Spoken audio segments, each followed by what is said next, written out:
Salut, je suis super contente de vous retrouver dans cette nouvelle vidéo et aujourd'hui on se retrouve avec toute ma famille de silicone. Ça va me permettre de vous donner quelques informations complémentaires et quelques renseignements. Donc voilà, on va commencer sans plus tarder, je vais vous les présenter un à un même si je vous les ai déjà présentés tous dans les détails dans mes vidéos précédentes. Alors ici, vous avez ma petite Lily qui est en fait la petite Nena de Elena Koufaki de la nurserie Silicone Darlings qui fait exactement 5 cm. Ici, nous avons ma petite June qui est un bébé de la nurserie Carol Dolls Babies qui est en fait la nurserie de Carolina PM que vous pouvez trouver sur Etsy. Les deux bébés, vous pouvez les trouver sur Etsy et celle-ci fait 6 cm.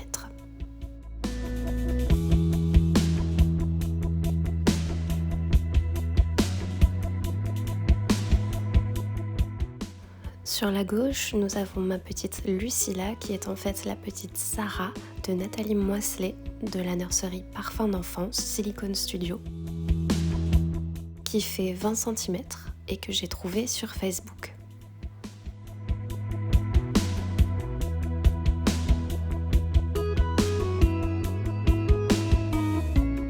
Et enfin au centre, ma grande, la dernière en date, Tia, qui est en fait la petite Lydia de la nurserie Airy Gallery et qui fait 48 cm. Et j'ai également trouvé cette nurserie sur Facebook, sur internet en fait. Voilà toute ma petite collection et il va y en avoir une qui va s'ajouter aussi très bientôt que je vous présenterai, mais pour le moment j'aimerais bien vous donner quelques détails sur les silicones. Donc ce micro bébé qui fait dans les 5 cm comme je vous le disais m'a coûté dans les 60 €.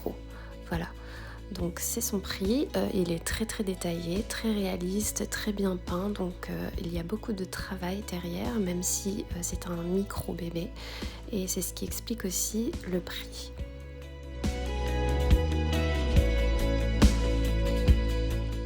Ensuite, celui-ci m'a coûté dans les 98 €. Donc il fait 6 cm comme je vous le disais. Et c'est un prix qui est encore raisonnable parce que parfois vous avez aussi des bébés qui peuvent coûter plus de 100 €. Donc par contre celui-ci, ses bras et ses jambes ne bougent pas, ils sont attachés.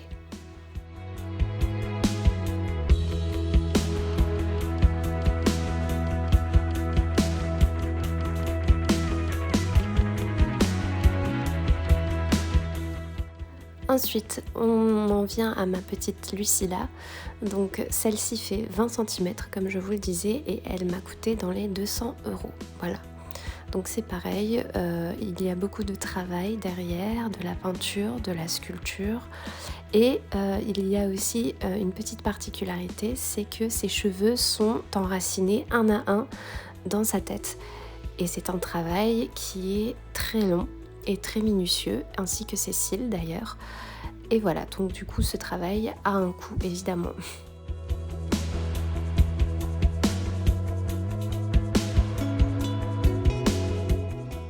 Et enfin la grande de 48 cm m'a coûté plus de 1000 €.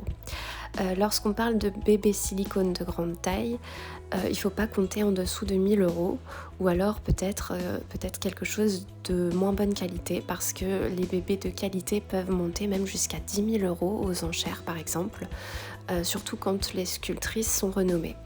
Voilà, donc ce sont vraiment des bébés qui coûtent assez cher et en principe lorsque le prix est attractif, le bébé n'est pas de qualité ou c'est une contrefaçon. Donc voilà, il faut bien garder en tête que certes le prix est assez élevé mais on est sûr d'avoir quelque chose de qualité.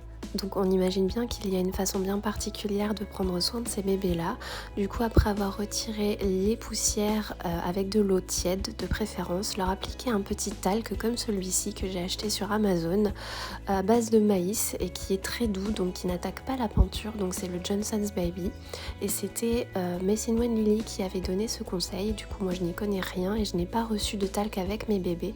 Du coup, j'ai acheté celui-ci en attendant d'avoir un talc avec l'un de mes bébés.